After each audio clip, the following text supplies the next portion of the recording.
A good question. They said, do you put everything that's down in the prevent box? And it's a yes and no answer.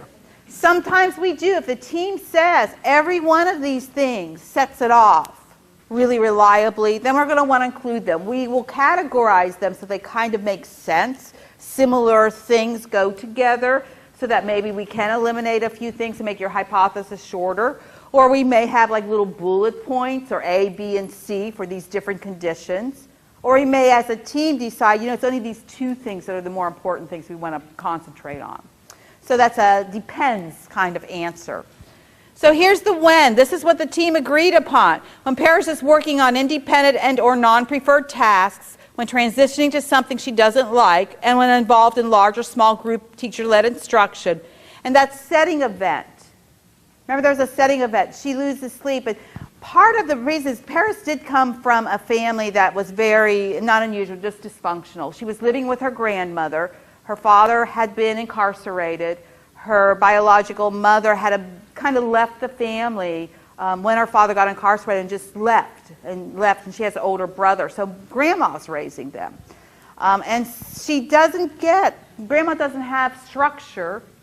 Grandma doesn't have a really good kind of rules and doesn't quite know what to do with Paris when Paris is protesting. So Paris often doesn't get sleep or doesn't have a regular bedtime or is up late.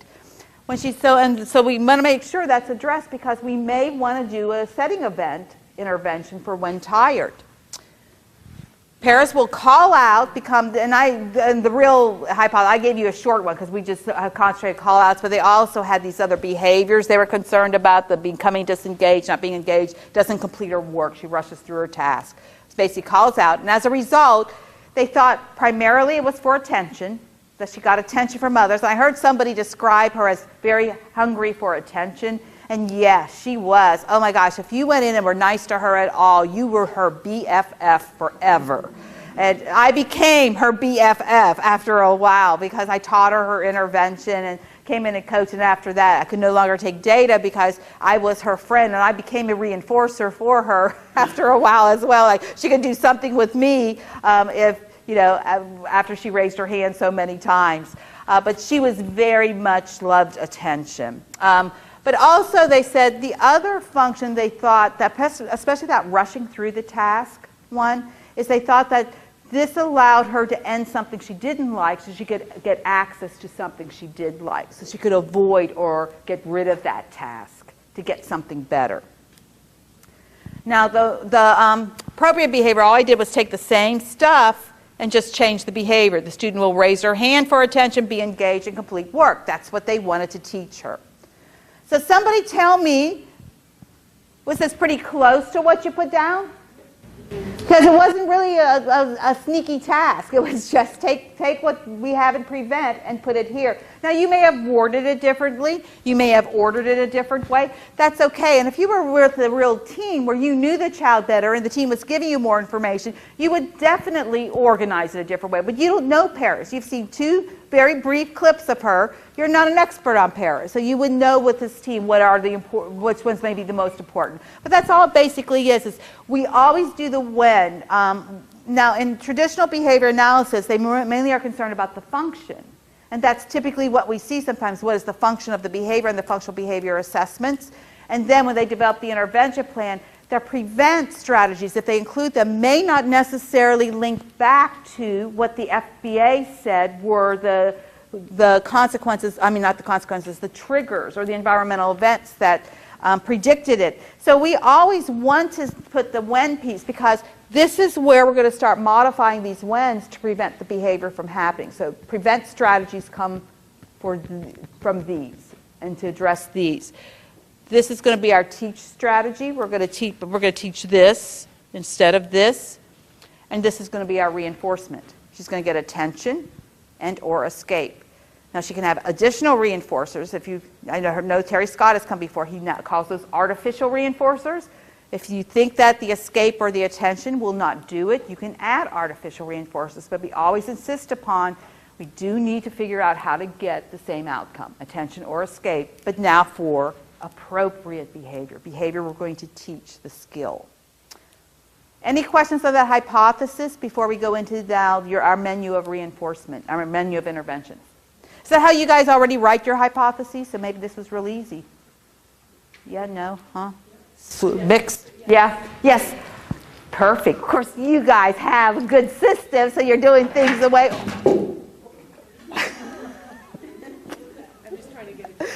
Did we get that on? Did we get that on tape?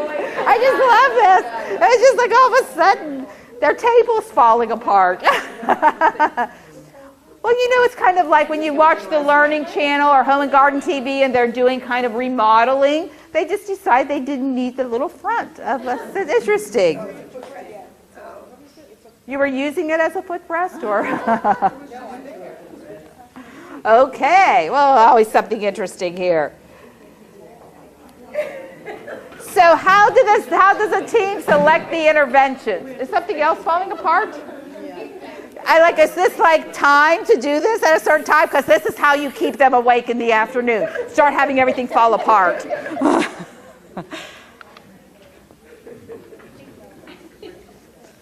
It is. That's two that fell apart. Okay, I think we all take a minute to kick at our whatever they are and let the ball fall out. Okay, so we have a menu of interventions. You will find it in your PTR blank forms, page 19, are all of our interventions.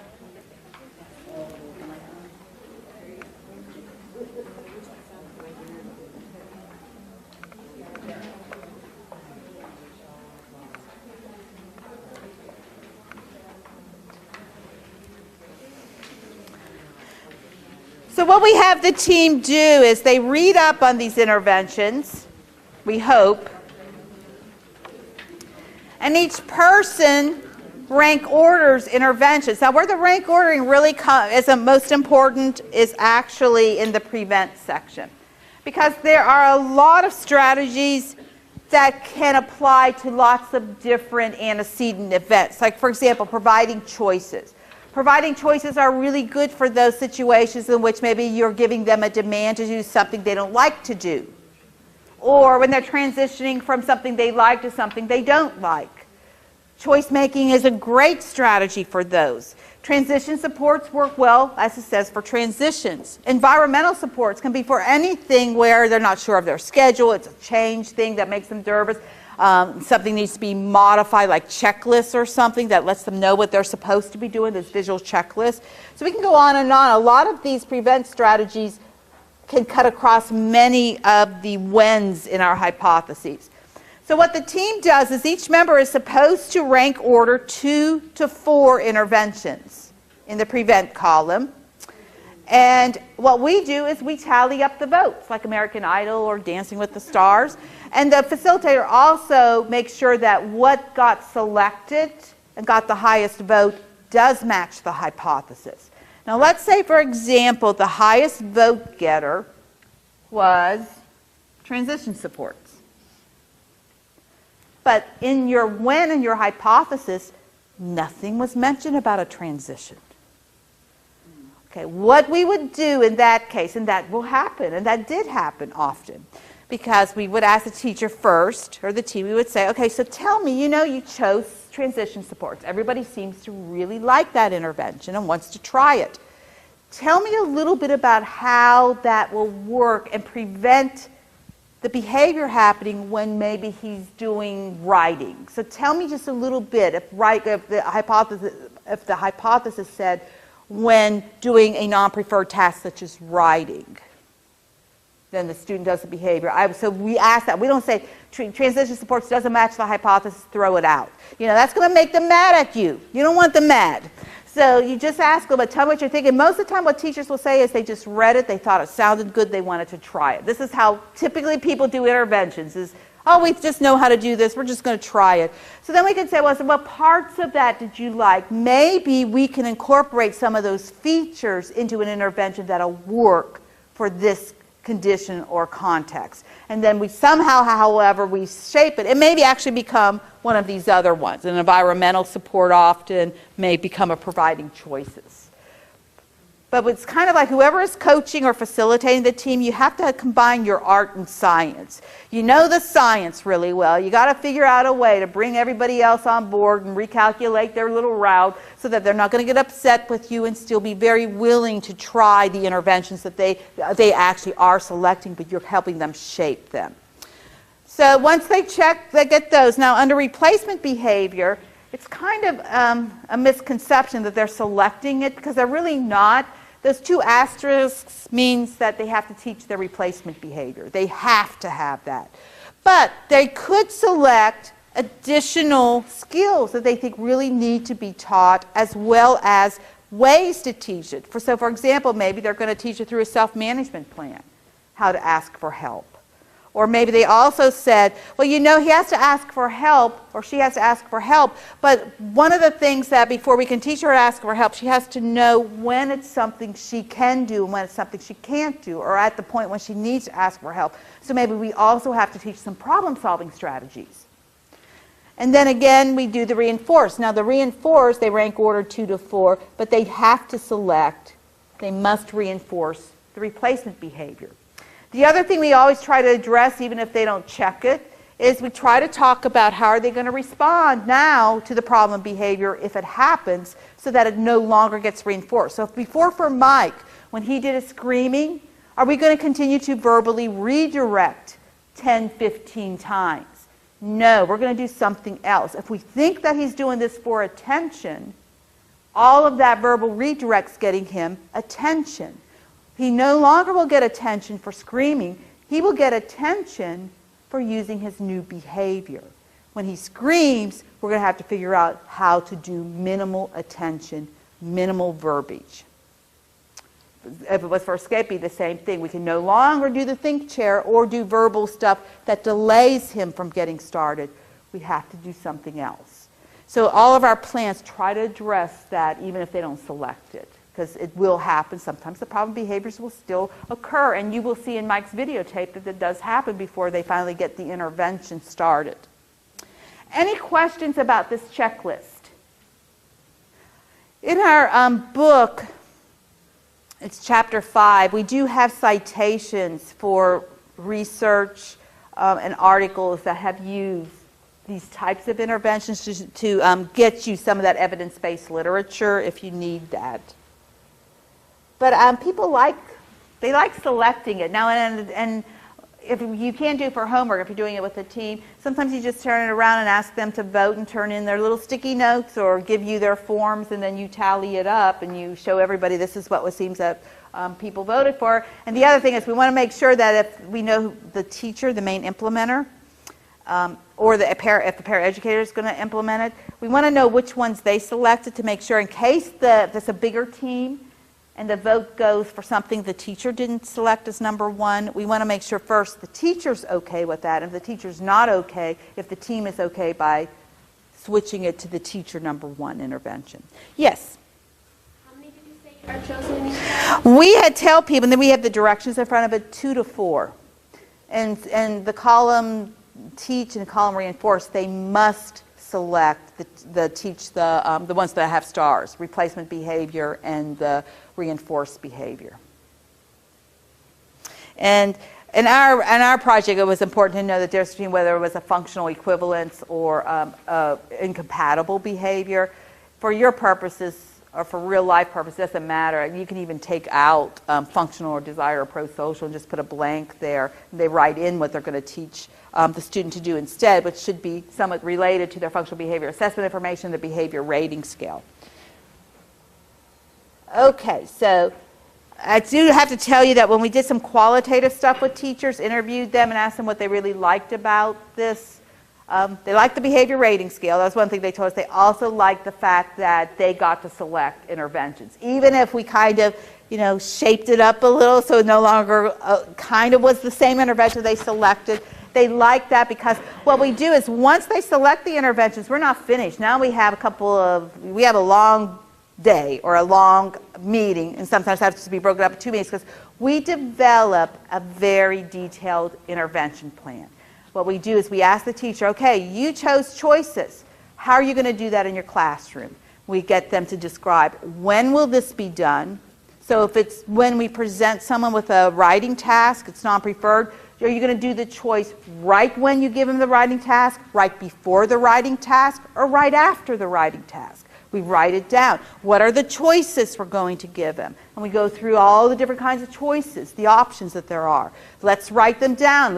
Now, how are you going to shape this, change it up so that every day it's not the same choices, because you know he's going to catch on after a couple of days and he may not like those two choices. So how can we come up with some more, and how can we rotate these choices? What are you going to say to him? And we'll write a script. How are you going to say it? What words are you going to use, and how will you honor this? So we have, we will get that detailed in our intervention plan. So that's how I told we do with votes. So this is just talking a little bit more about how we do this. Prior to the start of independent reading, tell the student we have 2 worksheets today. Show the worksheets. Which worksheet would you like to do first? That would be written into the plan. So let's look at Mike's behavior intervention plan. I'm not going to go over every single one. I'm going to go over a little bit more the ones you'll see on videotape. I just want you to notice the detail. This is just one intervention. This is an environmental support that they actually added on in this meeting, because they said, you know, he has another thing we didn't tell you about, but he doesn't like to wait. We thought this strategy would be good for that. Can we figure out how to use it for that? So this is a freebie we added in their plan that wasn't really part of the hypothesis or anything. So some of you are saying, what's waiting? We never heard about waiting. We threw it in. But you can see we had the steps on how they're going to do that particular intervention. These are the prevent. Here's another environmental support. His visual schedule is going to be modified to detail the number and type of activities he was going to do. Because he had a schedule already, but it was real general. So they were going to make it more specific, and then here's how they were going to present that schedule. And you will see this, the curricular modification. He's going to be given an easy independent activity, such as a worksheet to complete upon transitioning to a non-preferred activity, or an activity that requires to wait, such as group activities. So they were going to give us something easy to do, like a worksheet that's quick, so that the transition wasn't so abrupt from, here's the signal, now transition. And you will see this one in the second videotape. These are his teacher interventions. Now, remember, in the behavior rating scale and in the goal, they said we could teach him to ask for a break or attention, and they also said we could teach him to express his frustration. They decided that what they would go with is they wanted to teach him to express his frustration as his replacement behavior. Now this teacher at this point said, I don't want to teach him to ask for a break. And so I said, okay, fine. So if we go with expressing frustration, what are we going to teach Mike to say, and what will happen after he expresses his frustration? Because if he just says, I don't like this, and you say, oh, that's too bad, thank you for telling me that, and you carry on, that's not going to be a very good replacement behavior, because the screaming got an awful lot more than that. So how are we again, the functional equivalence. How will, if he expresses frustration, how will that get him escape or get out or get attention? Now this is their second plan. Remember I told you that first plan? They actually were teaching him to ask for attention. It didn't work. He really wanted to escape and delay the transition. But as a result of escaping and delaying, he got a lot of attention focused on him. So we called it the escape to attention function. So they said, okay, we're going to teach him. We want to teach him frustration. The frustration word we're going to use is he's going to say, I need to calm down. That's what they decided they wanted to teach him. So they programmed his device, now a second device. I think it was the second device was a tech talk. Here's how they're going to do it. Before transitioning to something non-preferred, or at the end of a preferred activity, say if you start to get mad, you can choose to calm down. As soon as he starts to get upset, you're going to prompt him by using more intrusive to less intrusive, hand over hand. We want to lessen the screaming, so we don't want to have any chances for screaming to continue. So right away, let's use hand over hand and have him touch the I need to calm down button or the picture. Once he says, I need to calm down, now we're going to present him with a choice board of calming strategies and ask him, what do you want? The choices he has a tent, he has a cush ball, and he has a hug. So they went with everything. They went with escape, tent, attention, hug, and sensory cush ball. So he could ask for one of those 3 things. As soon as he's calm, say, you made a good choice. So give him verbal reinforcement. Allow him to engage in his choice for 1 minute. Now, the thing is what if he doesn't come? You know, goes to the tent. What if he stays in that tent all day? Never comes out of the tent. What if he never, you know, stays with his cush ball or hugging, he still wants more hugs of that? Well, we said if Mike doesn't want to leave the choice, we know, we're banking on this, we're gambling. We really know he loves attention. You saw it. He does like attention. If he gets to escape and he no longer gets attention while he's escaping, we think, especially if you have a party out in the area, you're all having a good time, your voice is changing. Somebody said our voice doesn't change. You're having a fun voice and everything seems to be good. He's going to get curious. He's a nosy little guy. He's going to come out of that tent and see what's going on and probably come over and join you. So we'll see if that's what's happened. They also wanted him to teach him to self-manage how many times he used his output device to say, I need to calm down. And then these are the reinforced strategies. Anytime he says, I need to calm down, we need to give him his choice board. And we go through these steps. Self-management, anytime he scores his behavior, provide attention and go through these steps. Anytime he does his weighting thing correctly, you get him a Skittle. And you might see this in the coach. I think we'll have enough time to show the coaching video where she taught him how to use his new schedule and then how to get stars so he could get his preferred reinforcement that he was earning. So this is how we do it. So you can see that's one plan. That plan could take up 2-3 pages. And that's just the strategies. Okay, I'm not going to lie to you. Yes, it does take a long time to develop a plan like this.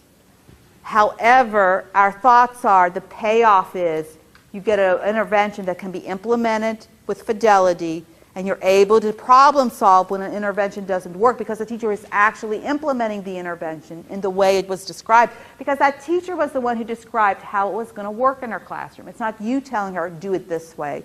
It's you asking more questions. Tell me how that's going to work. Explain to me how this will be possible for you to do. And if they start getting, some of them will start getting really excited and doing a whole lot. And I'll always say to them when I'm working with teams now, I say, it sounds like you have an awful lot. And when we go start doing the coaching and rehearsing of it, I say, is it possible for you to do all of these? Or some of these you want to hold off on doing and try these first? So sometimes we have to tell teachers don't do too much at first because they get really excited. But the plan, once it's developed, it's kind of like that behavior rating scale. It flows. When they see it's effective, it works. And now instead of you going out to say, now what's the problem? Let's figure out another strategy. You have something to work with. You have something to modify. You have fidelity to say, these parts were being implemented correctly. The plan isn't working. It's probably because we have to revisit the function. We have to look at that PTR assessment or collect more data. Or maybe if we just change this up just a little bit, it'll work better. So any questions on that plan before I show you how Mike's plan worked for him? Okay, this video is going to show you the first day they are doing the revised plan. So they've been doing for about a week, having him ask for attention. Did not work. So today they're going to teach him to say, I need to calm down. Now here's the low talker aide who disappears. So I want you to watch this. We trained both paraeducators and the teacher. But this is the aide that primarily works with Mike. She kind of misses the first cue, which is when you prompt him immediately to use his new communication, because you want to prompt him before he starts screaming, right? Well, she's kind of slow. Not only is she a low talker, but she's not quite as fast at getting things done, because she's gathering stuff. She's trying to get things done. She misses the cue. Mike wants nothing to do with this, because all last week nothing happened with that little tech talk. Why should he care about it today? It's not been associated yet with anything positive. So you will see what will happen is she's unable to do it. The teacher comes in. Now Mike's already in his episode. And you will see how nicely the teacher goes through the intervention plan as it was written, the teach one. So what I want you to notice on this is a couple of things. A, just think kind of how long this took, how long when he selected his calming strategy, How long did he engage in that calming strategy, and how long did this episode last compared to one of the first ones you saw with the transition, the same transition? How long did that screaming event and the cool down chair and setting the timer when he's quiet, what was the difference there? 2, what's the difference in the teacher's behavior? So 2 things to notice.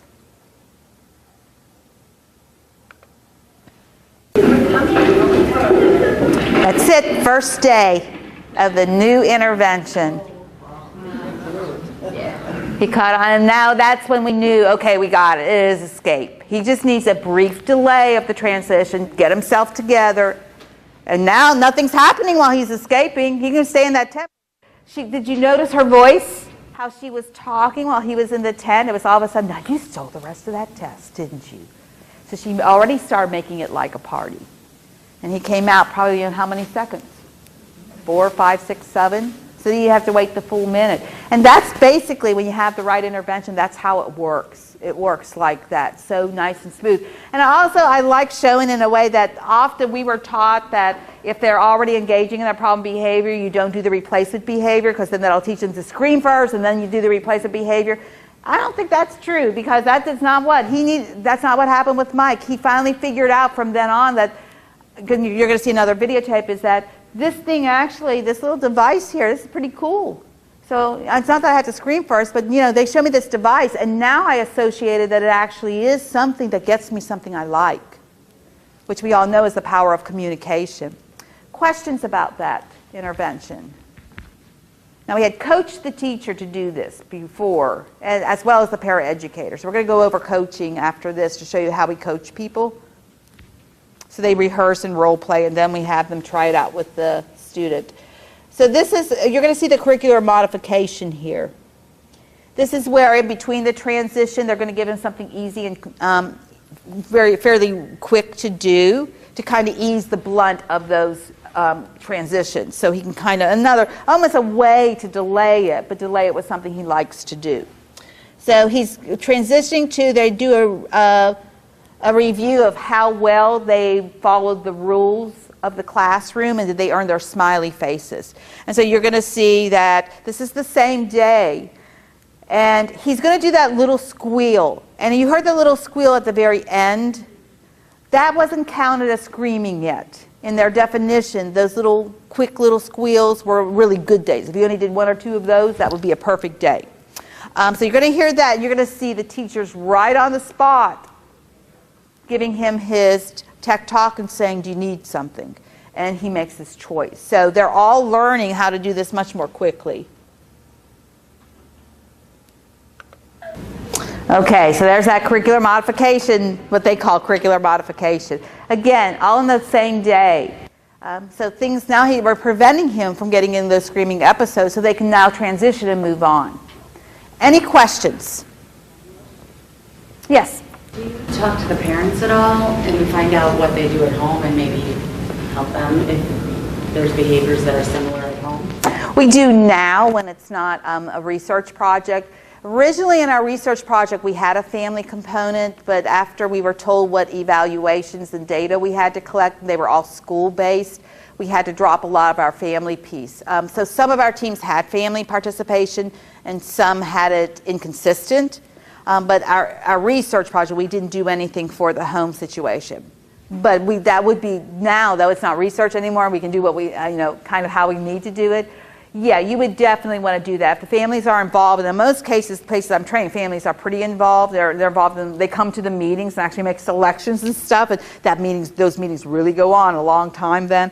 And then we talk about, it's primarily to do it in the school, but if they're having issues at home, we'll say, what about, can any of these work at home, or can this intervention be used in your house, and how would you change it? What language do we need to change? So you could certainly do that. So there's some consistency going across the school and the home.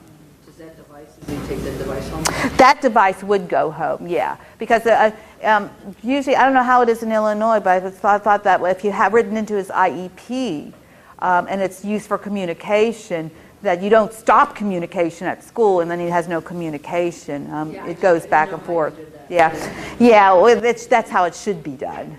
Now, I do know places that don't allow things to go home because of the money and stuff, but I just think, well, that's not right.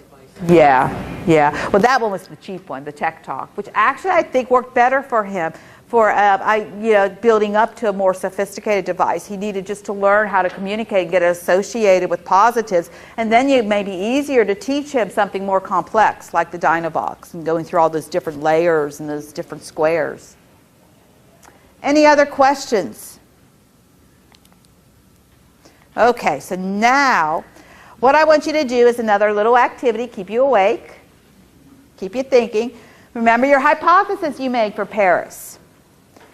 If you thought she did it for attention, which I bet a lot of you said, then what are you going to teach her to do instead? And I want you just to try to develop some steps of how would you teach that. How would you put that in a behavior plan for the teacher or the team? If you wanted to teach Paris to raise her hand, or if some of you said we want to teach her to be academically engaged or on task, how would you teach that? Because, it sounds nice when we talk about it, but then when you guys actually start doing plans, then you're thinking, well, I don't know what really to put down there. So try it out for a few minutes, and then we'll talk about it and see if we can help you out if you're having problems, or someone may have an example of how it works. So in your team, talk about what are the features about teaching her to raise her hand. Remember, the most important things whenever you do an intervention is, when is the behavior going to be used? So how do you do a teaching or a lesson plan for teaching Paris, for example? If you're going to teach her to raise her hand, how do you teach her when to raise your hand? What does raise your hand look like? What is that behavior going to look like? How does she get teacher attention if teacher's back is turned? So you have to consider all that kind of stuff. For you guys, that's really important, because if you guys also have kids who are signing, teacher's back is turned, how are you going to teach your child to raise their hand to get attention if no one's paying attention to them? What are those steps you're going to put in? The other thing you want to make sure, if it's a performance deficit or a skill deficit, do they know how to raise their hand? Do they know how to be focused? If you say no, that's a whole different teaching plan. You have to teach the motor mechanism. But if, you've seen them raise their hand, they do, they stay focused sometimes, they can complete some tasks, then it is a performance deficit, so it's more about teaching the when to use it and then what will happen. What will she get if she raises her hand? What will she get if she is engaged in her task and works? So just try it out for 5 minutes or so, and then we'll talk about it. We do have a page, that's probably totally wrong, page 10. So in the activity packet,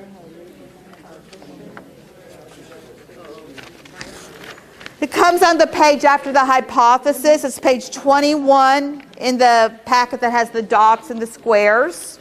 So maybe that'll be easier. Your packet that has the square activity and the dot activity, look at that one and look at page 21. And it's the middle row where it says teach replacement behavior. Talk about what the replacement behavior would be, how maybe some of the steps, and then talk about maybe what she would get for doing that behavior. You have this in your answers to your activity packet. You have the whole plan. So there is another packet you have. You gave it out to them, right? The answers to the activities. Her plan is in there. So you will find it. I'm going to show you her replacement behavior. Her replacement behavior, they taught her to raise her hand. Look at the detail, how it's going to do. And there were 2 different cases. During independent work time, there was one set of steps. During small group instruction, another set of steps. Because during independent work time, the teacher's working with other kids. Less likely she's going to be looking at Paris. So there had to be a couple of other steps, and she also had to wait until the teacher could break from the group. So there was a little bit of difference. So there you get an idea of how we taught that. She had a little self-management plan, and also how she was going to get reinforcement. She was going to be able to get attention. She earned popsicle sticks. As every time she raised her hand, she would get a popsicle stick. Teacher wears this Home Depot apron because you can't give the popsicle sticks to Paris because she might play with them. So the teacher has this Home Depot apron in which she has her popsicle sticks, and she keeps them here. And every time Paris raises her hand, she earns a popsicle stick, which gets moved over here. Once she gets 25 popsicle sticks, so the teacher kind of supposed to give her like a thumbs up or something, give her attention for raising her hand. But she also has When she gets 25, she gets a note home to grandma, a good note home, so she gets attention from grandma.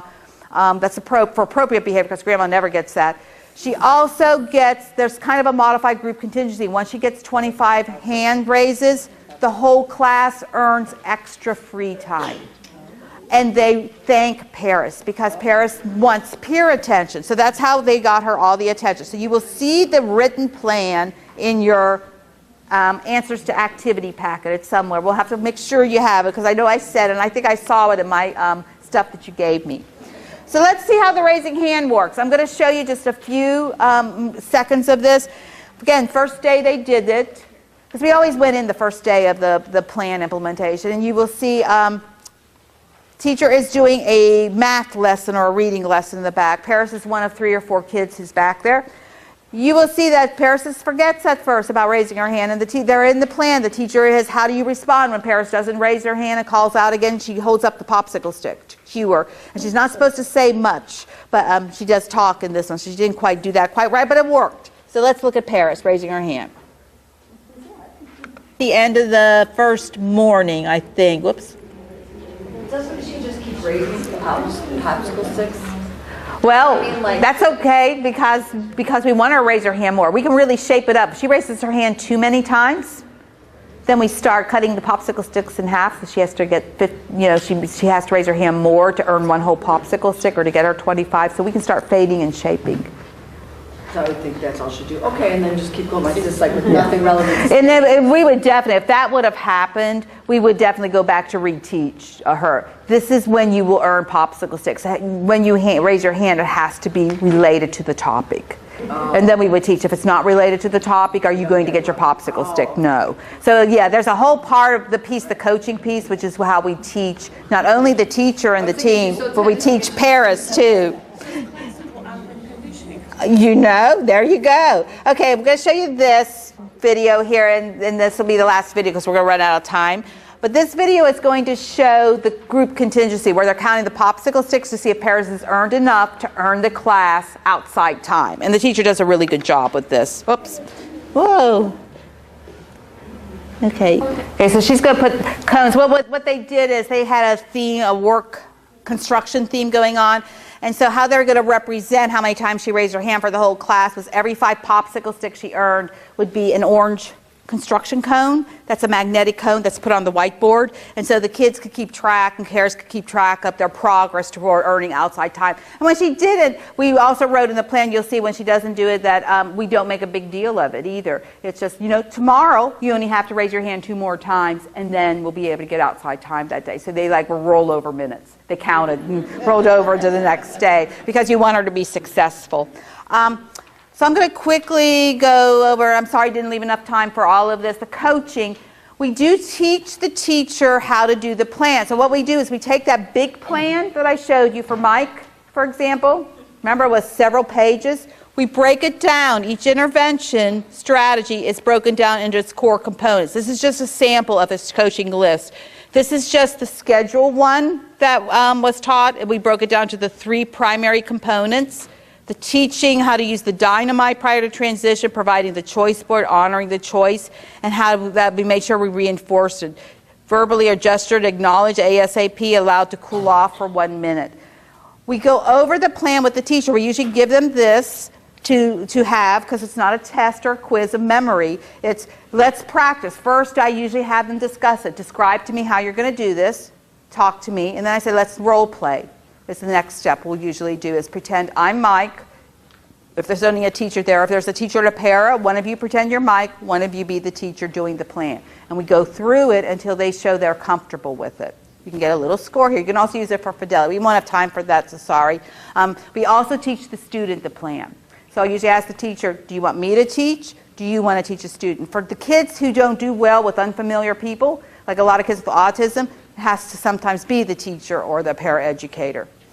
We usually try to be there the first day. However, now we're turning it over to school psychs, behavior specialists, other people. We say, can you get into the first week? And we have teachers complete self-assessment of Fidelity to help us gather that Fidelity information. So this is an example of what we did in our PTR intervention for Fidelity is we took that same coaching checklist, put these primary behaviors down, and we had to look at adherence and quality. Forget adherence and quality. Don't even care about it. You just either have to say, yes, they did it, no, they didn't do it. So what we're going to now is we call it a daily Fidelity self-check to acknowledge that most people don't have time to get into the classroom to help that teacher the very first day. So we do the same thing, except now what we say is take down the name of the intervention, the basic behaviors.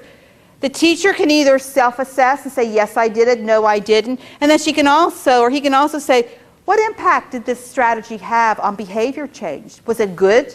Did it work? Or did it not work? And so they get to rate from a 1, no impact, to a 5, great impact. This allows you to use the data to evaluate whether or not you keep that intervention or you start fading it or shaping it. It also takes the sting out of Fidelity. Some of our teachers in Florida have gotten the union involved. And all of a sudden, we're not supposed to do Fidelity measures because it's more paperwork or some critical element that it's part of their performance plan. It's not supposed to be. So we changed it to, it's the behavior plan assessment. So it's not just about are you doing the interventions, but when you're doing the interventions, do we see an impact on the behavior? Do we see something different? I think I gave you a copy of this in your blank forms, so you have a sample form of that. And we could do a whole thing on Fidelity because that's a big thing, coaching and Fidelity. And then finally, the last step is, did it work? All through the process, we look at the behavior rating scale. These are Mike's behavior rating scale ratings. This is his screaming behavior. Now remember, a 5 is where he does it 9 or more times. A 1 is 0 to 2. So baseline, these aren't probably as controlled as when we do single subject, where we have to wait for a steady rate, or you'd be waiting. Some teachers get really upset when you have to wait for a steady rate because some of our kids are pretty variable depending on what teachers are doing in the days. So a lot of variability, but you see there's no great days at baseline and a lot of 4s and 5s, typical bad days and very bad days. Here we did the intervention, the first intervention, didn't work. That's when they were doing attention. They might have had a couple good days, no great days. Here's where they started the new intervention, the one you saw on the tape. All of a sudden, we're getting a little more trends of 1. We have one bad day here. Maybe the teacher was absent. But we're getting a lot of good, nice data that are showing a trend toward the screaming is decreasing. Here, they changed the definition. They were happy with what was going on with the intervention. They said, now we want to get rid of that little squeal. We don't want them to squeal anymore. And so we said, okay, now what you have to do is you have to present that calming strategy choice board, but you have to do it before the squeals and change the definition. Hitting went away completely. Remember, 0 was 0 to 2 hits, I think, or 0 to 1, gone. Because now they were addressing the behavior before it even got to screaming, and hitting always came after screaming. Expressing frustration, a little harder because they did this for a percentage of time, but he does have a nice trend where he's using his dynamite or his tech talk at that point to express frustration at least 40% of the day. And the 5s here are what we want to see now, because remember, it's reversed. We want to see more of the 5s and 4s. Transitioning from preferred to non-preferred, that was intensity. They wanted him to do it instead of ear-penetrating screams to just those whimpers and squeals. And you can see a nice trend of a lot of days. That's because transitioning only involved whimpers and squeals. So we could definitely say, use that data to determine, yeah, this seems to be an effective intervention. We won't do that. You have all of these. These are Paris's things. Those are just, you have a couple. So basically we're going to go to the end because we have 5 minutes. So reviewing the PTR process. It's a 5-step process aligned with problem solving. It is more teacher-team driven and collaborative versus expert-driven. We do provide the coaching and the support so that teachers can implement the interventions and hopefully do it correctly. And we also are able to see whether or not the intervention plan we developed is the right one. And in our research, it took 71 calendar days to get from start to finish. Our goal is to, when we work with teams, is we tell them, if you can get it done in 2 meetings, with 1 week separating the meeting and have that intervention plan developed in the second meeting, and have the teacher coached after that, and then you have a third evaluation, did it work or did it not, a couple of weeks after you do the intervention. So that would mean, at the most, the whole process taking 3 to 4 weeks at the most, from step 1 to step 5. So you've got to get it done much, much quicker. But that's it, I think. There's our references for if you want to look up any of our articles and any upcoming articles, and that's a copy of our book. And then there's a nice free publication from Institute of Education Science. I gave you the link for reducing behavior problems in elementary school classrooms. It's the evidence base behind a lot of the interventions we use. It'll tell you if it's strong or moderate. And so there's an example. For modifying the classroom, there's strong evidence that doing classroom modifications prevents problem behavior. As well as teacher reinforcing new skills, that level of evidence is strong. It's another nice little